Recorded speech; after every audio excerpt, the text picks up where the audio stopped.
This is In-Ear Insights, the Trust Insights podcast. In this week's In-Ear Insights, we're talking business development, or as some folks will call it, just plain old-fashioned sales. It's been a topic on the minds of everybody as the economy starts to come back to normal over the next few months, as life hopefully itself returns to normal, as we wind into the second half of the year. So, Katie, what's on your mind? What's got you, well, I wouldn't say you got your hair on fire, but what are the things that you have been thinking about and some possible ideas? Well, I've been thinking a lot about the biz dev for Trust Insights, really trying to disassemble it and put it back together.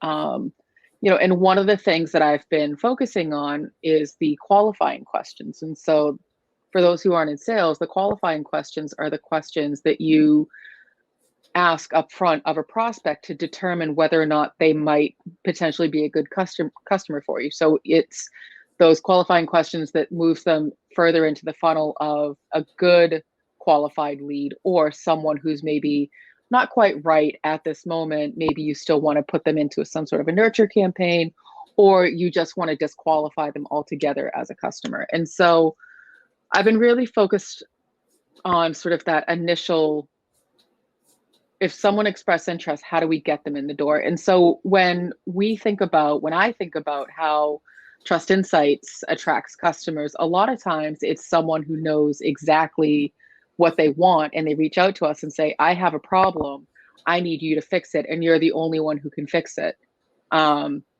which is great.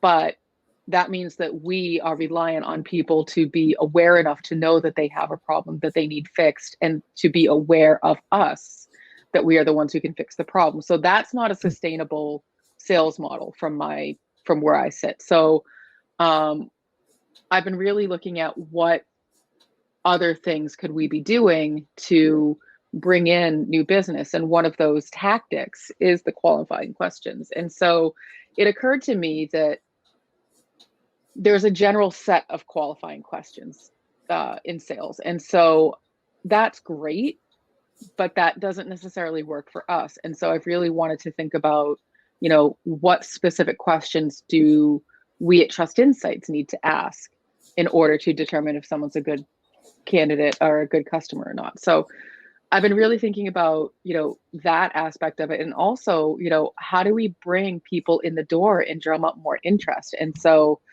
there's a lot of different things that we could be doing. And I think we've tried a lot of them. I don't know that we've necessarily hit on the thing. When you think biz dev, Chris, what do you think about? Oh God, I years ago I went through a Tom Hopkins sales training system along with like 5 others, because I actually used to horrendously work in sales. I was terrible at it, by the way, so take that with a grain of salt. I was in technical recruiting, which is my hat's off to people who can actually do that job, because it is one of the few jobs where the product can unsell itself. Once the candidate opens their mouth, it's out of your hands as to what happens.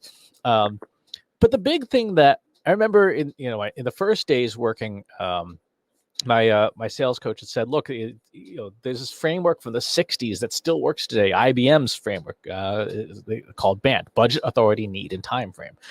Does the person that the company you're working with, do they have the budget, right? Because if they can't find the budget in some way, it's a no-go.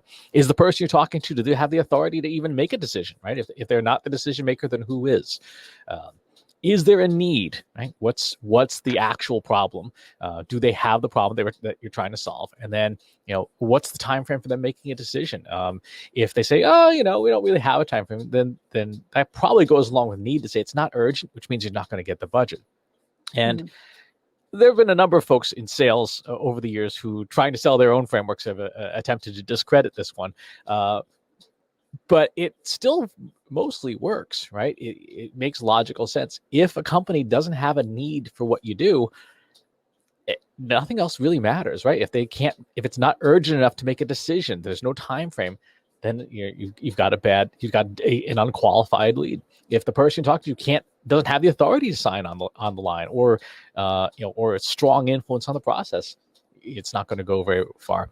So when I think about business development, I think about can we get that information? And a big part of that, and it's something I think every company struggles with, is that need part. That's the core, right? It is, if there is no need for what you're selling, you will not sell anything. And I think for us, and for a lot of companies, the question is, does the audience have legitimate need? And if they don't, can you make one in a way?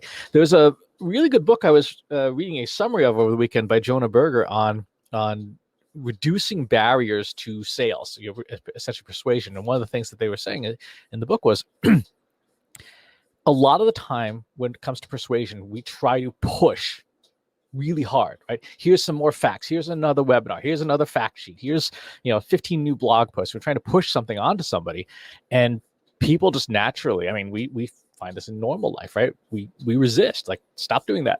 like that jerk who's like, "Hey, I just want to bubble this up to the top of your inbox." You're like, stop it. I don't want that to be. You've guaranteed you're in the last place in my email I read today. And you're saying, what can you do to, instead of pushing more things on people, how do you reduce the barriers? And a big part of it for us, and for all sales, comes down to need. If there's a need, then the person will find the way to a budget. The person will have a time frame, right? Which is right now, this hurts. Please fix it.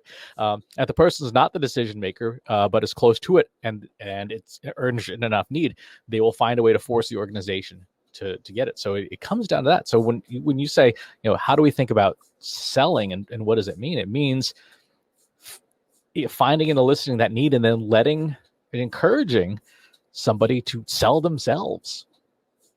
So what's interesting about what you're saying is 10 times out of 10, we see that the prospect needs the thing that we're selling, but there's a disconnect there. Like, we see the need, they don't see the need. And I think that's the problem that we haven't figured out how to solve yet for ourselves, because our services in general are fairly straightforward when you really break them down. And when we're talking with someone, we're like, oh, well, you could use this and you need this. And in order to do what you're trying to do, you need this. And they're like, okay, I'll get back to you. And then they kind of ghost us. And so that's where we get stuck in the process is, and maybe we're coming on, too aggressively. Maybe we're like that guy who's trying to bubble up the email to the top of your inbox. Maybe that's how people are perceiving us when they just want to have a conversation and we're trying to provide solution after solution after solution. And as I'm saying it out loud, I realize how frustrating that can be, because think about it outside of the context of being in a business and being in sales. And, I don't know if this has ever happened to you, Chris, but sometimes when you're reaching out to someone, you just want to talk. You're not looking for them to try to solve all of your problems. And so, for example, if I say to you, you know what, Chris, I'm kind of having a bad day. These three things have happened. Like, my dogs are making me crazy. The windows are falling apart on my house, and, I smashed up my car. That's a really bad day. Now, you, Chris, where you sit, you're probably like, oh, well, I know how to fix all of those things. Well, guess what? I didn't ask you what the solution is. I just need someone to talk to. I just need someone to vent to. And as soon as you start providing me solutions, I get frustrated and don't want to talk to you anymore. So I wonder if that might be part of the problem with the sales process. Is maybe how, we approach it, how other people approach it. They're just looking for that, like, sounding board, that vent, and we're coming in hot saying, well, you could use an SEO audit, you could use this, you could use that. And then they're like, I didn't ask you for solutions. Please stop trying to fix everything for me. What do you think about that philosophy, Chris? I'm going to get into so much trouble here, but I'm sure. There is a very strong stereotype, which to me indicates there is some truth to it, that is actually a cultural and gender-based thing. When it's something that for one reason or another that guys tend to do, is like, okay, let me just go in and fix things, instead of saying, well, what exactly is the next action to take? One of the things that I learned in solution-based selling is ask somebody, hey, do you want help with that? Because the answer is no, then the conversation's over, and you can escape to your next more, be more productive and do something else. But then also, like, just ask people, well, what would you like help with? One of the calls that we had recently that was a large sale for us. I start off saying, so how can I help you? Like, what, do you need help?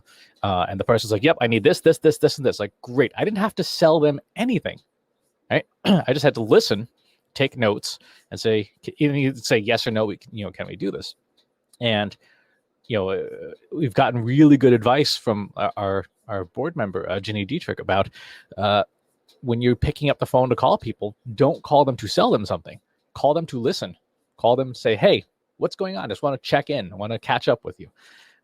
And let them sell themselves if there is, because if you're calling them during the workday and using a calendaring system, it's not just a friendly call. It is always like, what do you need? But at the same time, it's not, hey, I've got these new things that I want to show you. It's like, no, what's going on? And if there is nothing to do, you don't do anything, and you move on to the next call. So I don't disagree with the gender and culture comment. And so that said, I will just kind of leave that there so that we don't get into so we don't get off track. It's a different episode. Discussion. Yeah, that's a different episode. So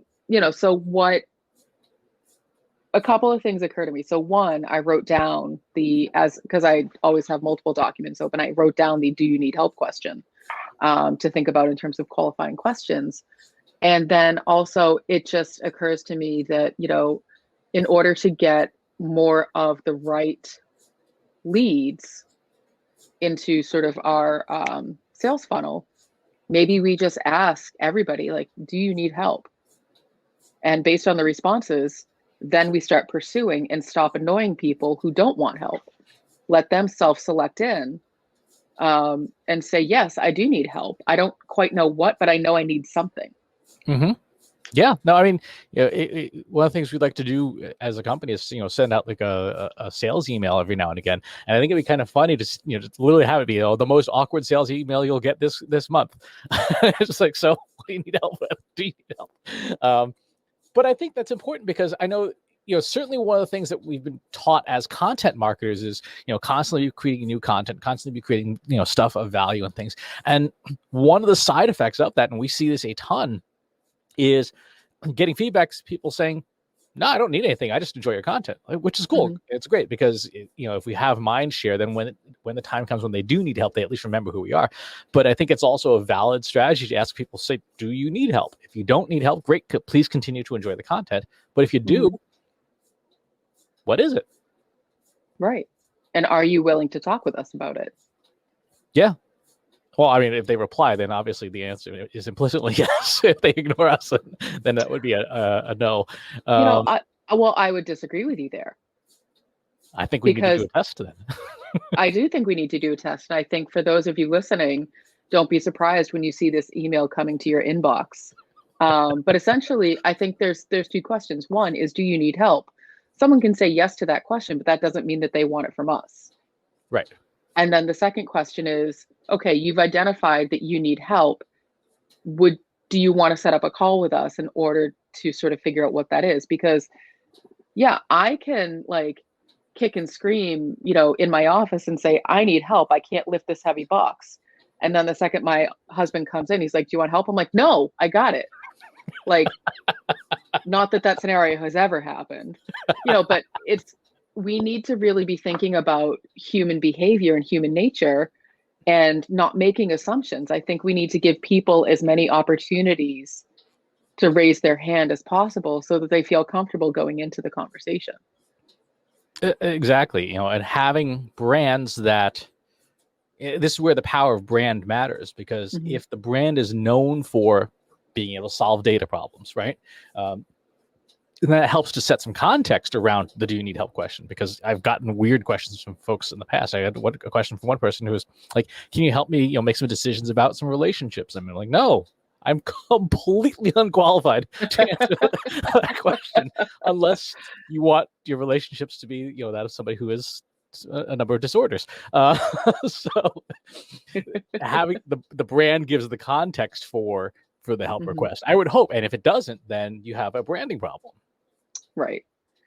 So I think this has given me a lot of ideas, just sort of talking it through. And I think that that's one of the important things to remember too, is especially, if you're a smaller business, like, don't be afraid to talk through, these processes, ask for help within your own organization, even if it's just of one other person, because they're going to see things that you aren't.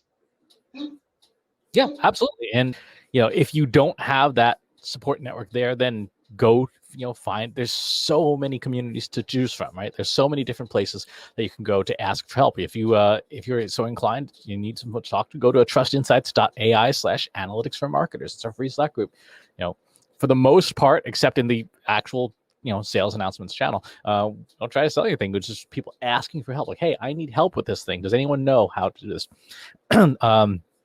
There's Facebook groups, there's Discord groups, you name it. There's a place out there where you can ask somebody just to talk things through. In one of my writing groups, we have an entire channel of just sort of brainstorming. It's like, hey, I'm stuck at this point in my story. What would you do? How would you tackle it? And even if the suggestions don't help, sometimes just talking through things gets your brain going separately. Like you were just saying, Katie. Well, and to that point, those are not openings for a hard sell. People are they want some suggestions. And so I think that as we're thinking through, how we are selling, putting in quotation, selling to people, I think it's more about listening and taking information in versus, Chris, to your point, pushing information out. So I'm ready to go do something with all of this information. Excellent. And as always, here's the shameless plug. If you would like just to talk to somebody about the problems that you've got going on, let us know. You can find us at trustinsights.ai/TI podcast for this episode and many others. And if you just want to say, hey, can we chat? Go to trustinsights.ai/contact. You can reach us there. As always, we're in all the other places we mentioned, and look forward to having some interesting conversations, seeing what's going on in your world, because everybody's got a unique and fun and interesting perspective on solving the problems that we all have. Thanks for watching and listening. We'll talk to you soon. Take care. Want help solving your company's data, analytics, and digital marketing problems? Visit trustinsights.ai today and let us know how we can help you.